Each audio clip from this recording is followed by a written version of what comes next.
arduragabeak, egoistak, mozkorrak, zikinak, hori gara gazteak pandemian zehar zabaldu diren hainbat diskurtso eta irudiren arabera.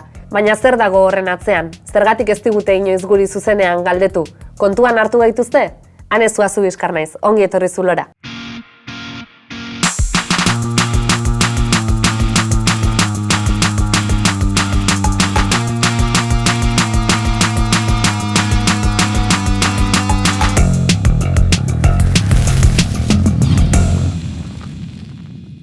Gai potoloa dugu gaur, badirudi behingoz pandemia atzean utzi dugula eta ez da momentu txarra azken urte terdi honetan gertatutakoa aztertzeko. Zurekin hasiko naizan, arrazoietan gero sakonduko dugu, baina galdetu nahi nizun, ez? Zein izan da gizarteak azken urte terdi honetan gaztei eman digun papera eta uste duzu pandemian gertatu diren gauza batzuen errudun egin gaituztela gazteak? Bai, uste dut errudun bihurtu gaituztega, esaten ziguten gure amamak ibar genituela, ateratzen ginerako, desfasatu batzu ginerako, eta realitatean ikuste dut dela, guri jarri digutela ardura individuala, botere posizioetan zegoen jendeak zeukanean, guk baino ardura askoz gehiago pandemia guztionen gestioan eta egoera honen gestioan. Eta jo dutela, botere gutxien daukan gizarte sektore horri, kasu honetan gazteo garela, errua gure gain jartzera. Aipatu dituzun mezuak, zertan gehiago islatu da hori? Bueno, nik uste dut, hori guztia zera nolabait mekanismo bat, benetan potoloak ziren gai batzuk albo batera usteko, zirela bizi genuen egoera pandemia garai batean, non gure prekarizazio egoera zen oso gogorra, gure harremanak oso mugatuak izan diren, ez dakit izan ditugu imitazio pila bat gure izaera garatzeko, gure binkuluak eraikitzeko, eta bueno, hori guztia ez da mahai gainean egon, eta mahai gainean egon dena izan da gure irudi bat salduna izan digutena esena benetan horrela, ezta. Gauza da erakundek edo gobernuek ze jarrera hartzen dituzten, Pablo, hala ere ez dakit inguruko helduengandik sentitu duzuzuke edo zure ingurukoek sentitu duzu halako karga bat, ez dakit gurasoen aldetik edo irakasleen aldetik adibidez? Bai, nik pertsonalki gurasoengandik ez dut presiorik sentitu edo epai hori, baino bai ikusiet nola igual nire lagunek zekaten amona beraien etxean bizitzen, eta orduan bai sentitu dutela epai hori gurasoengandik arriskua ukitzeko, ez? Osea, ez ateratzeko festan gehiegi edo X.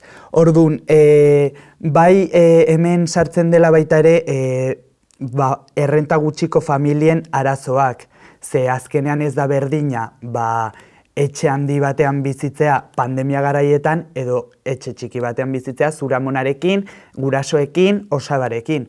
Orduan baita ere hor ikusten da nola bakoitzak bere egoeran dakan epai bat edo beste bat. Ane, zu medikuntza ikaslea zara eta gertutik bizi izan duzu ospitaletako egoera, uste duzu justifikatuta egon dela gazteenganako mezu hori osasun egoera eta bar kontuan hartuta? Bueno, nahi iruditzen zait alde batetikan bi marko oso ezberdin diala, bat zen izan den bizi izan duen osasun egoera, eta beste bat zertarako baliatu den osasun egoera hori. Eta nire iritzez behintzat, gaztiai jarri zaien etiketa arduragabe hori gehiago izan da bigarren markoan parte bat. Justifikatuta egongo litzaken arduragabe hitza, konotazio gabe esatean momentuan, nik uste erabakiak hartzeko eskumena eman ez diguen momentutikan arduragabe behaiek bihurtu gaituztela. Beste alde batetikan konotazio negatibo hori eman zaio, eta egia esan, pandemia mundial baten aurrian, gizartean horren kolektibo zaurgarria daun gazte kuadria bat, epaitzia edo esleitzia bai arduragabe etiketa hori horrek ekartziakan sama guztiakin da ekartzen ardura guztiakin nahi justifikatua ez zait irutzen. Gero irutzen zaire bai justifikatu esateko zoze egia esan berdula.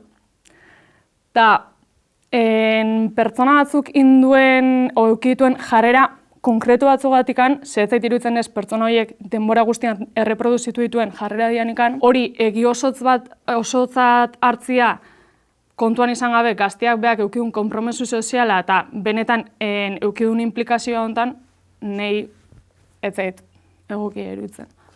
Jarraitu horretik, eten txiki bat egingo dugu, ez dakit edateko beste zerbait nahi duzuen, edo aprobetxatu nahi duzuen komunera joateko.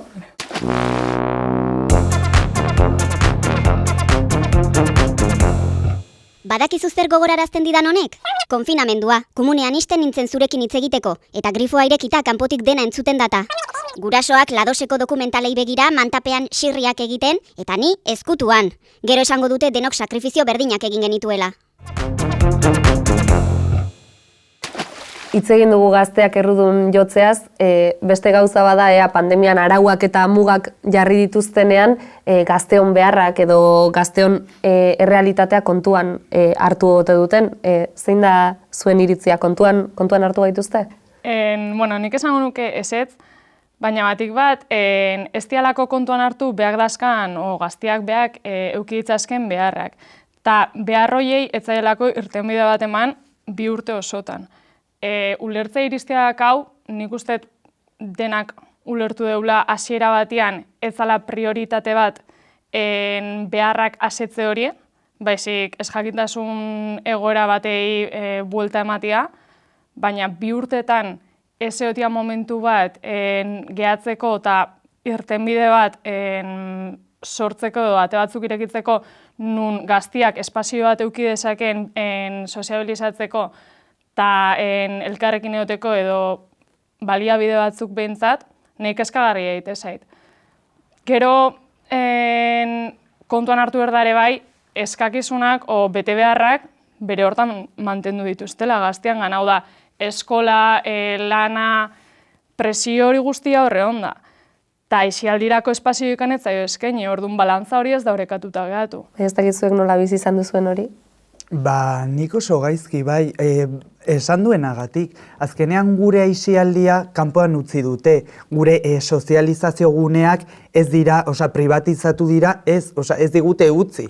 Jutea sozializatzera, batez ere konfinamenduan, baina gero baita ere etxeratze orduarekin.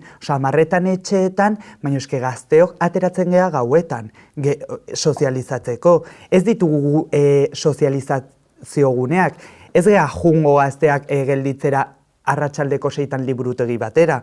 Ez daude espazioak egoteko, hitz egiteko, gure artean gauzak egiteko. Orduan, kaleak dira gure espazioa, eta kendu digute aukera kaleetara juteko. Bai, eta hor gainera, azten zaizkigu gauzak oso erraz, baina egon zen pandemiaren garai bat, zeinetan, egon ezinen terraza batean eserita, baina parkeko bankuan ez. Eta horreakoak biz izan ditugu, eta nik uste dut ere, guri jartzen zaigua ekstra hori, gure sozializatzeko eremua eta gure aisialdia askotan ez direlako kontsumotik pasatzen, edo derelako gata batzuekin parkean, eta hori kriminalizatzen da, baina tabernako kontsumora bideratutako aisialdi hori dago justifikatuta, ezta? Gero ere bai, normalizatu da, etxean bakoitzak bere ordenagailu eukitzia eta bere baliabideak eukitzia hortako, espazio eukitzia hortako. Hori dena ez da erreala. Normalizatu da, baina ez da erreala, eta ez da etxe guztitan euki daitekeen baliabide bat. Orduan, gazte baten beharrak asetzako garaian aurkitu bertzaio horrei erantzuna. Nei adibidez gertatu zait, justo hildo hortatik, pandemia hasi zenean eta konfinamendua hasi zenean, nik etxean ez nekan ordenagailurik. Ez dut inoiz ordenagailurik izan, eta nire anaia txikiak ez da. Orduan, nik arazoak izan nitun, batxillergoa bukatzeko, ze irakaslei esaten nien, ez dakat ordenagailurik, edo baitare amonaren etxean neon batzutan, eta ez nekan wifirik, ez nekan ezer. Eta esaten zidaten, errepikatzeko kurtsoa. Ze ordenagailu gabe ezin da aprobatu, baino hor dago arazoa. Nei esaten zidaten, gigak erosteko 8 eurotan.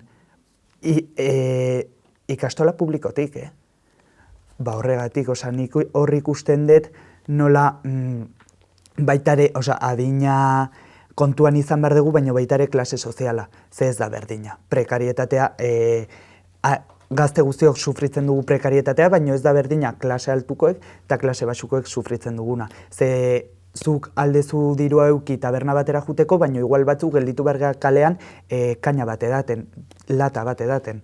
Baitaren ikarazoak ikusi nituen ja konfinamendua eta gero restrikzioekin taula nola nire nobioarekin ezin nintzen gelditu, ze azkenean baitare hor sortzen da arazo bat, belaunaldi arazo bat, ze gazteok ez dakagu, ez gaude ezkonduak gehienetan, orduan ez gea gure bikotearekin bizitzen, edo ez ditugu harreman sexualak gure gurasoak bizitzen duten moduan bizitzen. Ta familia nuklearra, epizentroan zegon, eta familia nuklearretan, bai, egon litzateke, baino guk gazteok bezala ezin genuen egon gure bikotarekin edo beste pertsona bat ezagutu, ez Tinderretik, Grinderretik berdintzun. Ezin ginen gelditu. Gu ez gara bizi gure lagunekin gehienetan, edo gure bikotearekin Pabiok esan duen bezala. Eta etzetik kanpo harremana garatzea zen oso zaila. Eta eske gure aiziak dira uste dut, bereziki urte hauetan eta gure belaunaldiarentzako dela elementu ezinbesteko bat, bai izaera pertsonala zein kolektibo bat garatzeko, binkuloak eraikitzeko, harreman sexoafektibo bat, baina lagun arteko harremanak eraiki eta zaintzeko ezinbestekoak. Gai horri tiraka, Hego Euskal Herrian ez da festarik izan, ez da festival edo jaialdirik izan tarte honetan, baina beste aldean, Ipar Euskal Herrian adibidez, Euskal Herria zuzenean jaialdia egin zen uztaila hasieran. Horregatik guk puntua jarri diogu Julen Ollarbururi, bera da EHZ-aren bozeramailea. 2008an EHZ festivala ezezatu izan berri nuen, beraz aurten, ezinbestekoa iduritzen zaigun EHZ berriz gauzatzea, eta hori hainbatako zengatik, gainera diakinez, aurten 25. edizioa ospatu dugula. Lehenik, ideia zen elkarteari berriz dinamika bat emaitea, eran nahi baitu hainbat laguntzaile edo gazte, laguntzaile gazte berriz proiektu horretan parte araztea. Bigarrenik, helburua zen ere euskal kultura plazaratera maitea, guk EHZ festivala ikusten dugu euskal kulturenako arnazgune bat bezala, eta gainerat ere eman diegu parada hainbat artistai erreien sorkuntza publikoari aurkeztea manera zuzenean. Hirugarrenik, diakinez pandemia gure arteko harremanak murriztu dituela, hor ere helburua zen gune sano batean berriz elgartrukaketa hori sustatzea giro hon batean eta euskal kulturaren inguruan. Eta azkenik, diakimer da ere, azken bi urte horietan gazteak kriminalizatuak izan dira, eta hor ere ideia zen erakustea, gazteak ere nahi dutela antolatu, eta haien helburua dela azkenan egia biziaraztea eta gure kultura. EHZ eta jaialdi antolatzeko nahikoa motibo baztirela esan digu Ollarburuk, eta hortik tiraka egingo dizuete galdera. Ez dakit, Pablo, parranda edo lagunekin elkartzea kapritxo bat dela entzun dugu, azken hilabeteotan, kapritxo bat soilik da edo badaude beste behar batzuk horren atzean? Bai, azkenean gazteak behar dugu sozializazio gune bat, eta hedabideek, gobernuek edo neurriek, batez ere neurriek, ipini dute gure aisialdea kapritxo bat bezala. Eta beharra da, guk sozializazio prozesu bat dakagu, gainera gazteak izan da, askoz gehiago, ez da berdina, 70ko gizon batek behar ditun sozializazio guneak edo aisialdi guneak edo gazteok behar dituguna. Orduan bai, kapritxo bat bihurtu dute gure aisialdia. Espazio publikoen privatizazioarekin, errepresioarekin, baitare kriminalizazioarekin, eta hori funtzionatzen du. Bai, eta herriotutan ikuste dut kulturaren elementua ez da, lanera joaten ginen, klasera joaten ginen, baina kultura eskaintza guztia batean gelditzen da, eteten da, denean elementu oso importante bat, sozializatzeko, gure aiziak dirako, eta hori guztiak kendu digute de raiz, zeudenean benetan modu batzuk horregako egitasmoak egiteko modu oso seguru batean, ez dakite, igual esperientzia pertsonaletik, baina nire herriko udalak antolatu izan ditu udan zehar zenbait egitasmo, eta gero ez dio legitimidadea eman jai batzordei edo auzoetako elkartei horregakoak planteatzeko. Baitare ikusi egun nola futbol partidoak egon direnean, igual utzi dietela gehiago ospatzea edola, baina gero martxoak 8, arrotasun eguna, edo igual plan alternatiboagoak edo kolektiboagoak ez dituztela utzi. Baita ere ikusi egun nola tabernak irekitak zeuden, baina gero umeen parkeak itxitak. Gure bete beharrak diren horiek mantentzen ditugu, bai hanek bota du, baina bueno, ikasketak, gainera joatea, eta gero gure bia de eskape diren elementu guztiak batean mozten dira, ezta? Errealitatean, goizeko 8etan metroan jende askoz gehiago zegoenean antzerki bat ikusten egon zitekeena baino. Baina hor, non jartzen den bagantza, ezta? Eta Pabiok aipatu du, produkzio ekonomikoa eta jendartearen behar pertsonal eta kolektibo eta gehiago behar psikosozialak izan direnak. Eta gure behar psikosozialak egon dira kajoi batean sartuta, ez dute inongo bentasunik izan, ez dira eztabaidagai egon. Hor ikusten da nola juten zinan, badibidez, 8 arte edo berdin du poteatzera zure lagunekin, eta onduan, zure onduan, zeuden zaharrak baitare poteatzen, baina nork daka kulpa.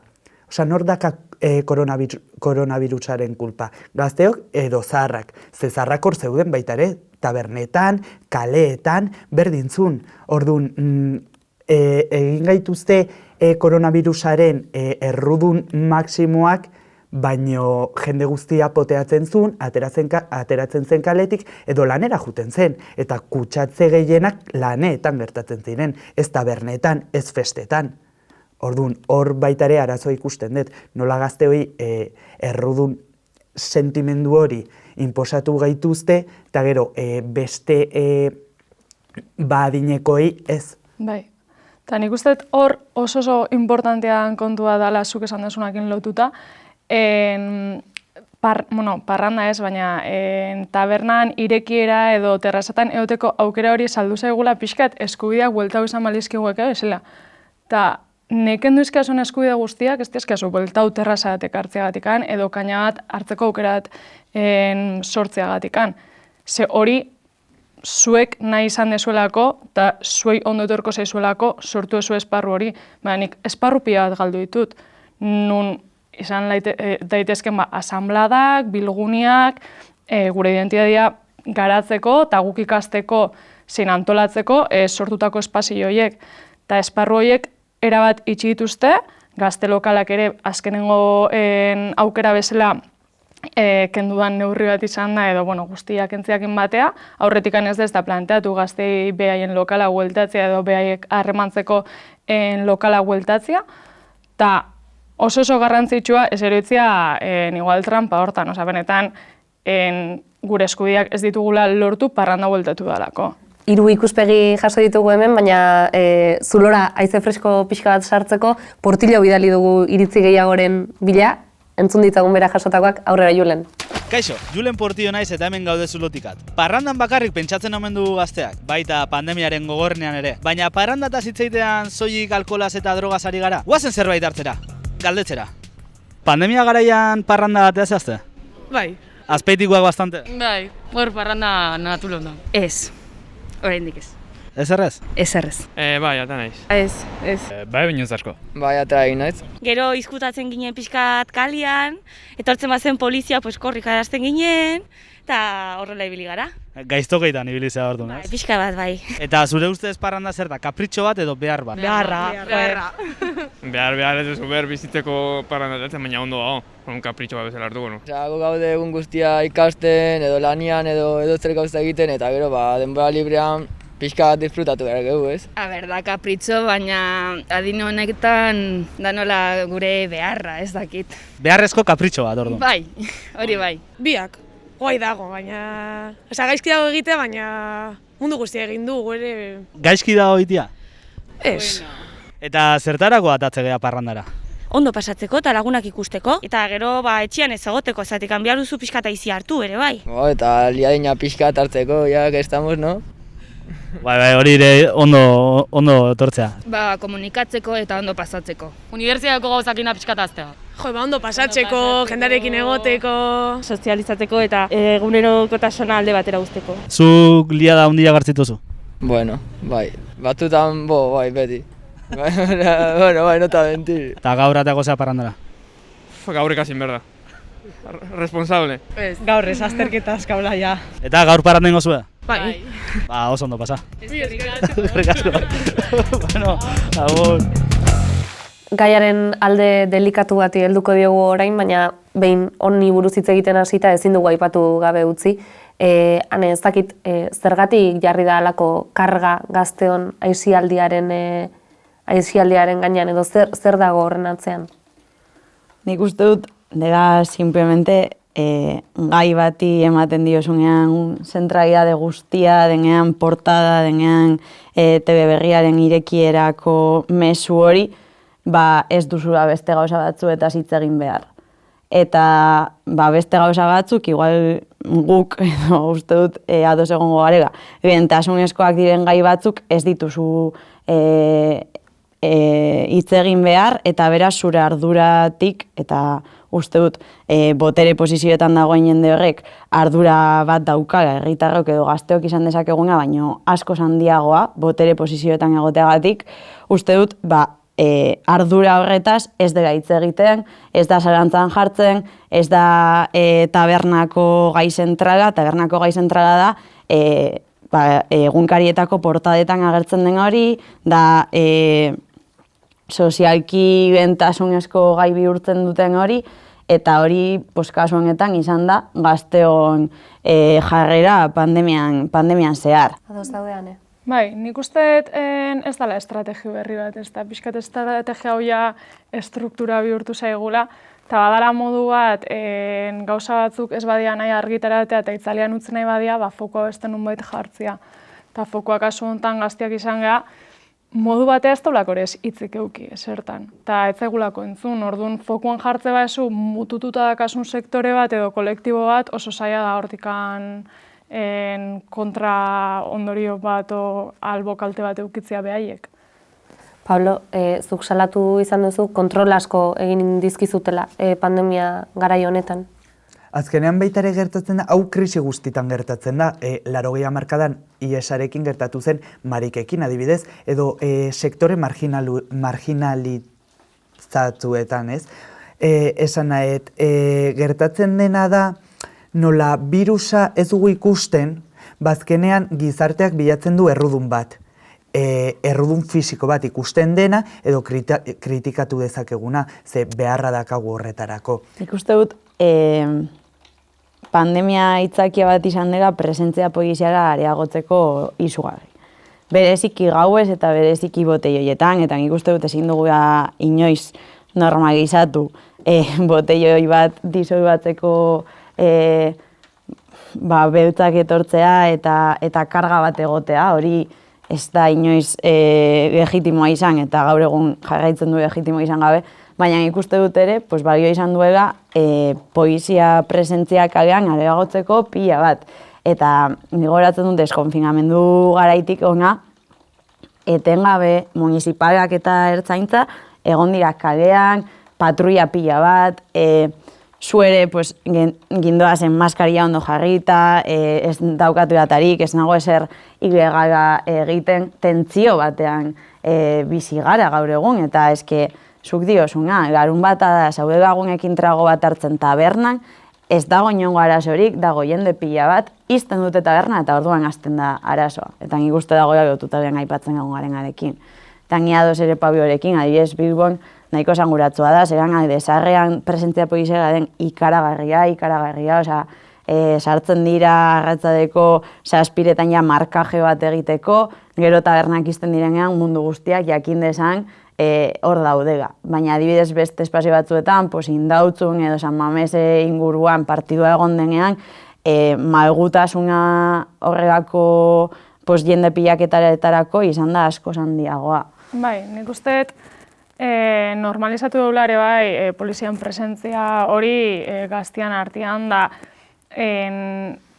oinarrizko bezala etorri diala eta adierazi duela behen autoritatea eta gu hemen gaude eta kontuz ze gu hemen gaude eta hori normalizatu deula, hortikan jan deula eta horren arabera burutu ditugula ekintzak. Hau da, ertzainma pasatzea zen patruiatzen segido maskaria jartzen zenun, ez da pote bat hartzen egon, ze etzina nahi eraten, eta bar, orduan asko mugatu gaituela. Nei adibidez, konfinamendua eta gero izan zen, aurreko azaroan, gertatu zitzaidan, nobioarekin negola nere teilatuan, gaueko 11etan, eta zegoen ordua osamarretan ja etxeetan, eta hola. Eta bapatean agertu ziren, 12 ertzaina nere teilatuan esanez, zertan genbiltzan, eta galdetzenea lapurketan, edo zeo zer egiten, botelloia egiten geundela, ez dakiz zer erregistratu gintuzten, eta ikusitzuten hor bizi ginala, ez? Ordu norbaitara ikusten da poliziaren infantilizazioa, eta nola kasu oso txorrada diren kasuetan juten zirela, pixka bat presioa sartzeko, beldurra baita ere. Azkenean hor baita ere beldurra eta kriminalizazioa sartzen da, eta gero beldurra akazu etxetik ateratzeko, gauzak ez kumplitzeko. Hanek aipatzen zuen, agian gazteon gainean halako zama jartza erabili dela beste gauza batzuk ezkutatzeko, ez dakit okurritzen zaizuen adibiderik ez, zer ezkutatzeko baliatu ote den fokua gazteoi jartzea? Lan baldintzak zenbat jende bota duen kalea, ze baldintzetan ibilian jendia, hori ere ez da aipatu. Oain horrek ekarri ditun ondorioak, krisi honek ekarri ditun ondorioak ere oso gutxiatea dira. Oain dela gutxiatea zen artikulu bat, gaztiangan suizidio tasak erabat gora indula. Osasun mentala, kiston arrakala pilakin dabilela osakidetzan edo mendakaon osasun erakundetan. Depresioak, ansiedadiak, eta ez dira aipatzen. Azkenean baita ere prekarietatea, ez da agertzen gazteon prekarietatea edabideetan, ze prekarietatea, gazteon prekarietatea, krisi guztietan asko nabarmentzen da, lanik gabe edo lan prekarioetan ibiltzen garela, unibertsitatea edo ze ordaintzeko.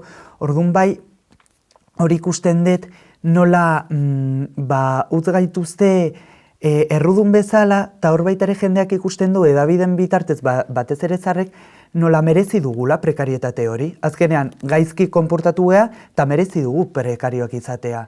Egin dugu pandemia ilun honetan gazteoi eman zaigun paperaren errepasoa, ikusteko dago honek ze ondorio izango dituen, baina argi dago ez dugula erraz ahaztuko. Eta zuri badakizu, sare sozialetan aurkitu gaitzakezu, eta bestela 2 aste barru itzuliko gara zulora. Bitartean, zaindu, parrandan ikusiko dugu elkar.